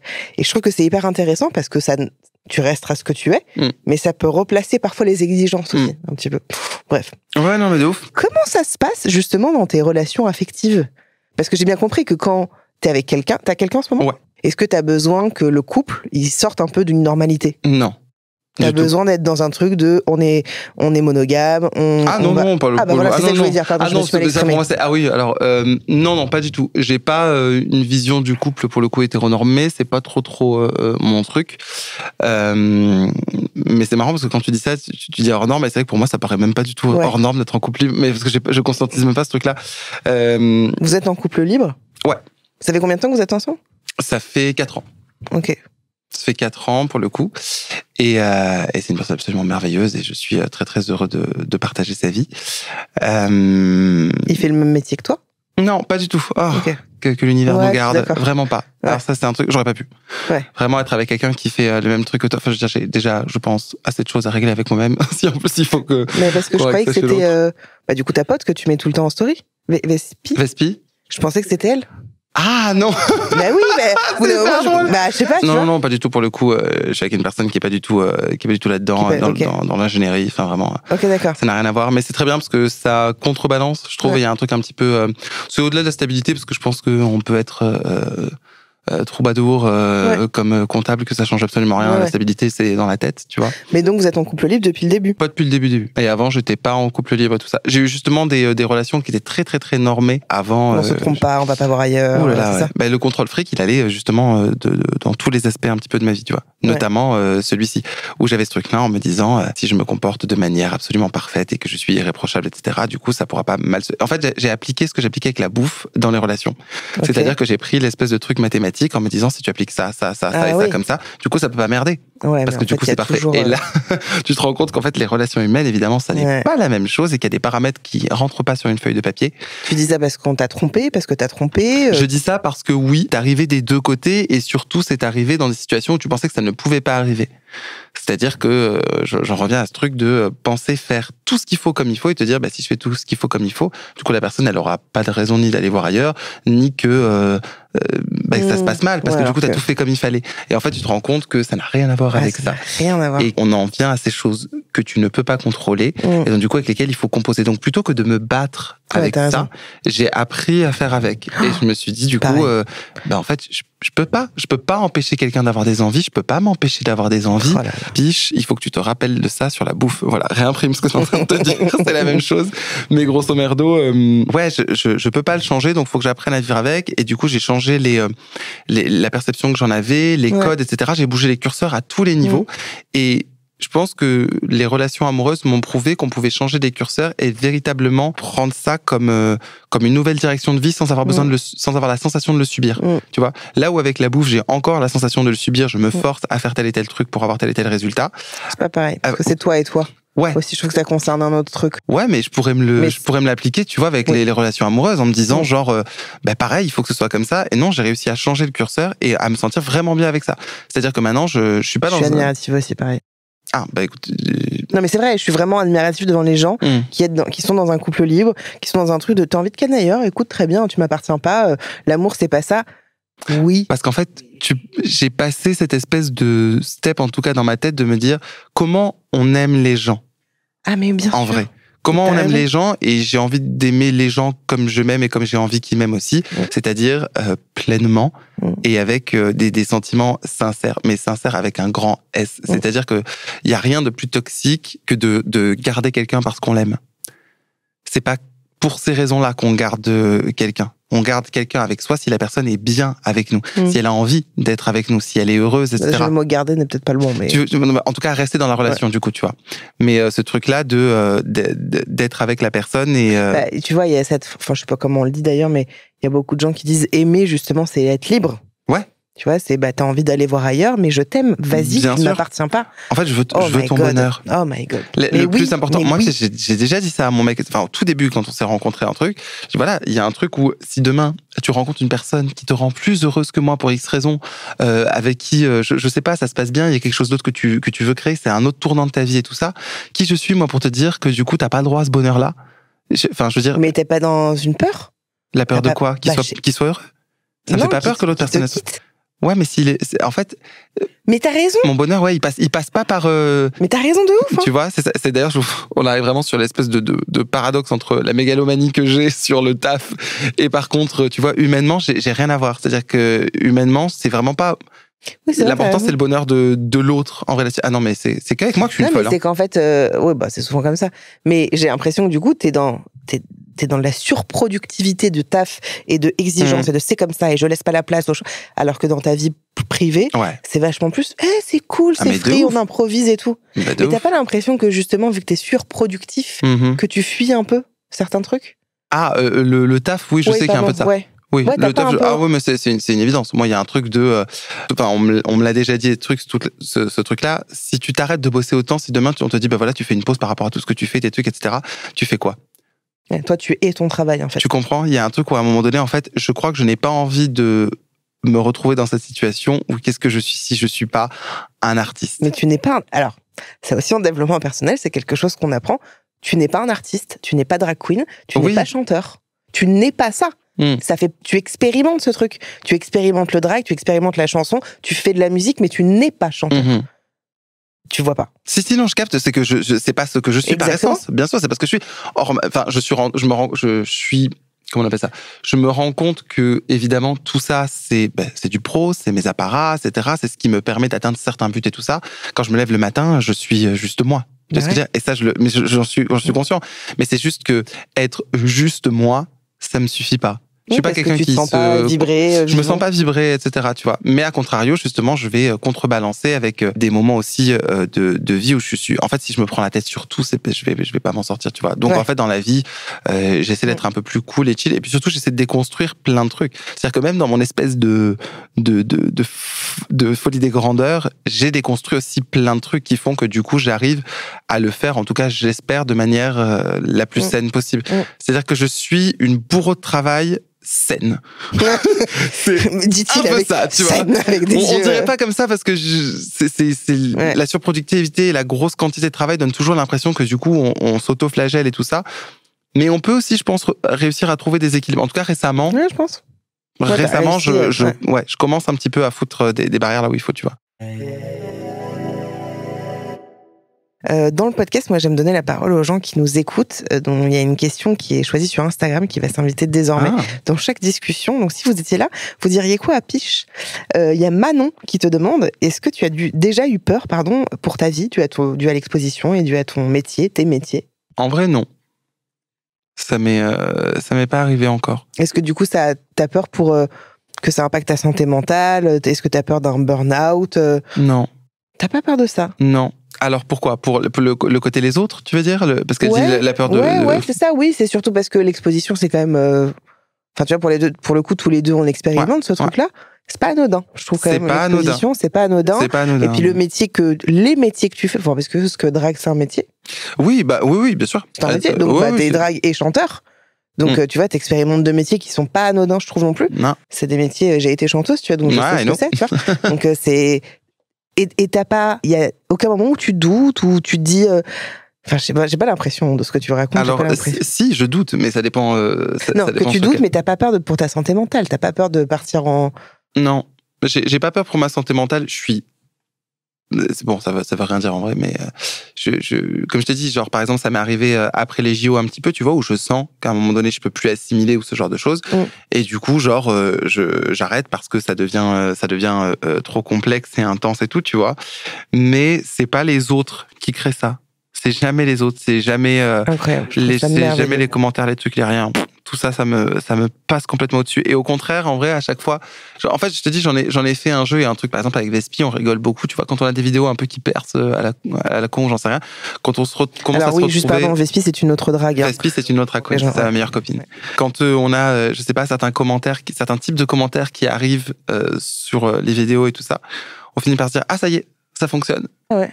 C'est que du coup, on est au bon endroit et tel truc, etc. En fait, la haine des gens me renvoie toujours au fait d'à quel point mon message est important et pourquoi je le fais. Oui, et donc, en fait, si tu veux, la haine se transforme automatiquement chez moi en galvanisateur. On dit pas ça, je crois. Non, mais on l'a. Ça me galvanise. En tout cas, tu vois ce que je veux dire ? Il y a ce truc-là où genre je me dis... La haine te nourrit ? La haine me nourrit pas, mais... tu t'en sers comme un truc positif. Bêtise des gens me sert de carburant pour... l'apprentissage, je dirais. En tout cas, j'ai envie de le voir comme ça, tu vois. Il y a des gens, c'est purement de la bêtise, et il y a des gens qui sont juste pas au courant, par contre. Tu vois ce que je veux dire ? Je fais vraiment une vraie nuance entre les gens qui décident d'être consciemment méchants, etc., et les autres personnes qui ne savent pas, tout simplement, et qui ne demandent qu'à apprendre et à savoir. Et c'est pour ça que moi, ça me dérange absolument pas de répéter en boucle les mêmes messages qui sont importants et qui sont à chaque fois entendus peut-être pour la première fois par une personne. Même si elle est seule dans l'assemblée, ça vaut le coup. On en revient toujours à ce truc-là de... Et tu vois, là où c'est paradoxal, c'est que la vie des gens, ce n'est que la vie des gens. Ouais, bien sûr. Et en même temps, tu vas être ce 1 sur 1 milliard. Ouais, c'est rigolo, hein. Est-ce que c'est la bonne formule de dire ce 1 sur 1 million ? En vrai, si. Ce serait hypocrite de dire le contraire et tout ça. Donc en vrai, si. J'ai pas envie d'être le 1 sur 1 million de n'importe qui non plus. Tu vois ? Mais ça, tu choisis pas. Mais ça, tu le choisis pas. Non. C'est pour ça que j'essaie de faire des choses qui parlent à des gens qui partagent des valeurs qui me sont communes. C'est pour ça que dans mes musiques, du coup, je parle de certains de mes combats. C'est pour ça que j'essaie de faire des choses visuellement qui changent un petit peu. Tu vois ce que je veux dire aussi. Ah ça change. Non, mais je veux dire, ça touche des gens aussi en particulier. Je veux dire, pour vouloir mettre dans sa playlist une drag queen qui fait du rap avec une barbe, etc., c'est qu'il faut déjà avoir une vision du monde. Mais tu sais que t'es très connu, hein. Très connu. Non, t'es pas Céline Dion. Je ne suis pas Céline Dion. Mais quand je dis je vais avoir Piche, il y en a qui savent genre Putain, j'ai un truc de ouf. Et il y en a qui me disent, ah, c'est qui? Et j'ai dit, mais tu vois pas, c'est une drague qui a une barbe et qui fait du rap. Ah, mais oui, bien sûr. Ouais, ça, j'avoue. Tu sais, je t'ai défini comme ça et dire, ah oui, je vois très bien. Parce que c'est vrai que c'est pas banal. Tu vois. Et moi, je trouve ça, je te le dis, c'est merveilleux. Je trouve ça merveilleux de casser les codes, oui, évidemment. Mais je trouve ça merveilleux parce que je trouve que c'est culotté. Moi, j'aime trop les gens culottés. Et je sais pas, je te trouve très audacieux, tu vois. Il y a un truc de... Il faut pas s'excuser d'être là. Je trouve ça vraiment... Ce truc-là. Bah, en fait, c'est que ça peut... C'est rigolo parce que je trouve que là, en tout cas, l'interaction qu'on a et tout ça, tu vois, c'est assez révélateur de ça. Et je trouve que t'as un peu les deux manières qu'ont les gens de réagir souvent quand ils me rencontrent ou autre. En tout cas, quand je parle de boulot direct, parce que tu me rencontres autour d'une bière, ça aurait pas du tout été le même mood. Ouais. Mais vu que là, on va dans des trucs très deep et que du coup, t'apprends très sur ce que je suis et tout, c'est que soit les gens sont agacés ou surpris ou pas prêt à réceptionner ce que moi j'appelle l'ambition, parce que c'est intense et ça fait très waouh, la personne a besoin peut-être de chill les trucs, parce que c'est genre beaucoup c'est ok si demain tu n'es pas Madonna ou un truc, parce que les gens ont l'impression de le percevoir comme ça. Et à contrario, il y a aussi cet autre truc de dire de l'audace et d'être en mode. Et parce que pour moi l'ambition, moi ça me parle. Enfin, je suis pas quelqu'un d'ambitieuse, tu vois. Parce que, mais pour moi, c'est ni positif ni négatif. Ouais, bien sûr. Je suis pas comme ça. Je suis pas dans un truc à comme toi vouloir vivre. Mais par contre, j'aime l'audace. J'aime parce que moi, mais peut-être qu'en fait, on dit la même chose, sauf que c'est des mots différents. C'est juste que moi, j'aime sortir de là où je suis habituée à être. Ouais. C'est que, en fait. Ta zone de confort. Ouais, c'est ça. Et puis, je trouve que c'est. Enfin voilà, j'adore l'audace, quoi. Tu vois, vraiment. Mais ça fait beaucoup de bien. Et je trouve que souvent, quand on se retrouve en face de personnes qui ont ces trucs comme ça, c'est souvent ce que nous on y projette. Tout à fait. C'est-à-dire que je trouve que les gens qui sont un peu mal à l'aise avec ça, avec ce fait que j'ai envie demain de faire un Bercy, que j'ai envie de trucs comme ça et tout, tu vois, je trouve que quand il y a des gens qui sont un peu mal à l'aise avec ça, c'est parce que des fois ça les renvoie à un truc où eux ils arrivent pas à l'exprimer avec à briller, tu vois, ça revient, je trouve, à c'est même au-delà de briller, je pense, c'est ce truc d'assumer frontalement devant les gens tes envies je veux ça. Moi je veux ça en fait, et je m'excuse pas de le vouloir. Et ça, je pense qu'il y a des gens que ça dérange parce que voilà, et il y en a d'autres à contrario qui sont en mode putain, moi j'aimerais être capable de pouvoir dire genre c'est ça que je veux, et je suis. Et tu sais, il y a eu des trucs là récemment, alors je crois que c'était Lena Situation. Je crois que c'était ça, où il y a des gens qui disaient elle se la pète de ouf et tout. Moi, je la connais pas. J'ai envie de dire, mais non, les gars, enfin, juste. Non, et why not, au final? Non, mais. Et why not? Tu vois, genre, qu'est-ce que ça vient te faire? Enfin, je veux dire, la meuf, elle est au BHV, s'il te plaît. Genre, elle est partout, là, en ce moment. Les affiches, machin. Qu'on aime pas ça n'a rien à voir. Mais. Putain, mais réjouissez-vous du bonheur des gens. Si ça te renvoie un truc ouais, putain, franchement, machin. Non, mais Piche qui fait ça. Non, mais franchement, c'est là. Mais qu'est-ce que ça te fout? Mais réjouis-toi de comment les gens sont heureux. Si ça te met mal, c'est parce que peut-être ça te renvoie un truc où toi, tu es pas au bon endroit, où tu te sens pas à la bonne place. Mais c'est sûr que c'est ça. Il y a un truc, c'est de la projection. C'est que les gens, les gens supportent pas, quand quelqu'un ne supporte pas que ça se passe bien pour toi, c'est parce qu'il y a un endroit où, pour lui ou elle, ça se passe pas bien. Exactement. C'est une évidence. Il y a une question, j'imagine, qu'on te la pose très souvent, et parfois, moi, ça me saoule de la poser, mais en même temps, je trouve qu'elle est importante ici. Est-ce qu'il y a un truc que tu voudrais transmettre aux gens?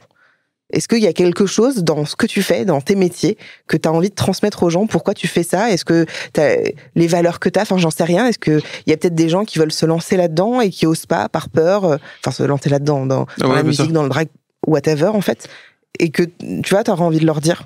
Bah, tu vois, il y a ce truc-là dont je te parlais tout à l'heure, un peu de laisser quelque chose aux gens. Tu vois, je pense qu'il y a une partie qui est pour soi, mais il y a aussi une grosse partie qui est pour les gens, en vrai. Quand je te parlais d'Edith Piaf, c'est qu'il y avait ce truc où, en fait, elle a laissé quelque chose. Au-delà du fait qu'on se rappelle que c'est Edith Piaf, elle a laissé quelque chose qui fait du bien aux gens. C'est-à-dire que moi, quand j'étais plus jeune, j'écoutais du Edith Piaf et ses chansons me faisaient énormément de bien. Dans des moments où j'allais pas bien, des moments où j'avais besoin de soutien ou n'importe quoi, la musique, ça a toujours été ça pour moi. La danse aussi et l'art de manière générale. Donc je pense que c'est pour ça que j'aime autant ça et que je m'investis aussi autant. C'est parce que je sais à quel point ça touche les gens et à quel point ça les marque dans leur chair, etc. La musique, c'est des trucs qu'on vit tous ensemble. C'est des mariages, c'est des baptêmes, c'est des enterrements, c'est des moments juste avec toi d'introspection, etc. Et j'ai l'impression que à travers ça, à travers cette forme d'art-là, en tout cas, on peut laisser quelque chose aux gens, on peut laisser tous les types d'émotions, que ce soit de l'espoir, tu vois. Enfin, il y a une manière de se retrouver là-dedans pour moi qui est unique comparée à d'autres. Et donc c'est pour ça en vrai que je suis là-dedans. Et moi, forcément particulièrement, c'est des trucs, des messages d'acceptation, tu vois, beaucoup. en tout cas, de s'aimer évidemment comme on est. Moi, je suis une drag queen qui a une barbe, qui vient d'une famille gitane, etc. Et j'ai envie de montrer aux gens en fait que c'est un peu cliché de dire ça, donc oui, ça emmerde. Cliché, mais en même temps, mais c'est très juste aussi. C'est vrai, tu vois, ce truc-là de vraiment, c'est possible pour tout le monde. Il n'y a pas de trop grands rêves. Ouais, et en fait, j'ai l'impression qu'au plus loin je vais, au plus c'est un espèce de... Pareil, j'aime pas dire ça parce que je suis ni un modèle, ni un exemple, etc. Chacun a son propre parcours et chacun doit faire les choses comme il l'entend et tout, tu vois. Mais forcément, à partir du moment où on voit une personne faire ça, et dépasser certaines sphères sociales, dépasser certains carcans qu'elle avait quand elle est née et tout ça, on se dit du coup c'est faisable pour moi aussi, tu vois. Moi je sais que j'ai toujours ces récits un peu à la con débile de Madonna qui est arrivée aux États-Unis, enfin à New York ou ça, avec un sou en poche, rien du tout, et qui est devenue une espèce de modèle et de légende et d'icône, etc. dans la pop culture, au-delà de la mégalomanie qu'il y a autour d'elle, etc. On s'en cogne. Ce qui est important pour moi, c'est tout ce qu'elle a réussi à créer de beau après, tu vois. Tout ce qu'il en découle, etc. Tous les combats qu'elle a pu mener, notamment grâce aussi au fait de sa notoriété et tout ça. Tu vois, le fait d'être, que ça fonctionne aussi pour toi, c'est pas juste une histoire de est-ce que les gens vont acheter des tickets pour venir à ton concert. C'est à quel point quand je vais prendre la parole, je vais pouvoir faire changer telle et telle chose. À quel point on va m'écouter. C'est l'art, l'audiovisuel et la pop culture qui façonnent les mœurs et les idées dans le monde, tu vois. Donc je me dis que si j'arrive à devenir quelqu'un là-dedans, potentiellement je vais pouvoir faire bouger des trucs, tu vois, pour plus tard. Moi, ce que je dirais aussi, c'est que les gens qui veulent se lancer, quel que soit l'art ou le truc, en fait, peut-être vous pouvez aussi vous dire, qu'est-ce que j'ai à perdre? Mais vraiment, posez-vous la question, qu'est-ce que j'ai à perdre? Rien. En vrai, rien. En vrai, rien. Qu'est-ce que tu as à perdre? Peut-être des relations, parfois, peut-être un peu d'argent, parfois, mais qu'est-ce que tu as à perdre profondément? Oui. Tu fais que gagner, même si tu échoues. Mais encore une fois, la notion de l'échec... Les gens que tu perds parce que tu suis qui tu veux être, ce que tu veux être, c'est des gens que tu aurais dû perdre. Exactement. Bref. Faut qu'on s'arrête là. Merci beaucoup d'être venu. C'était trop bien de t'avoir. Merci à toi. Moi aussi, je suis très content. Alors, je vous le dis, même si ici on fait pas trop de promo parce que j'aime pas, il y a plein de médias qui font ça très bien. Mais Piche sera à la Cigale le 25 novembre prochain et croyez-moi, c'est quelqu'un qui sait faire le show. Enfin, je l'ai jamais vu en concert, mais je pense que je viendrai. Avec grand plaisir, je te laisserai des invitations avec grand plaisir. Non, je payerai ma place. Ah wow. Merci à celles et ceux qui ont écouté cet épisode. Vous pouvez aussi suivre Piche sur Insta. Sur quoi d'autre? Sur Insta? Oui, ça joue bien, ouais. Oui, sur Insta, je suis très une boumeuse. Voilà, très bien. N'oubliez pas de vous abonner au podcast. Vous pouvez également me suivre sur Instagram, sur Twitch et sur YouTube. Je vous dis à la semaine prochaine. Même studio, même micro. Je vous embrasse. Ciao.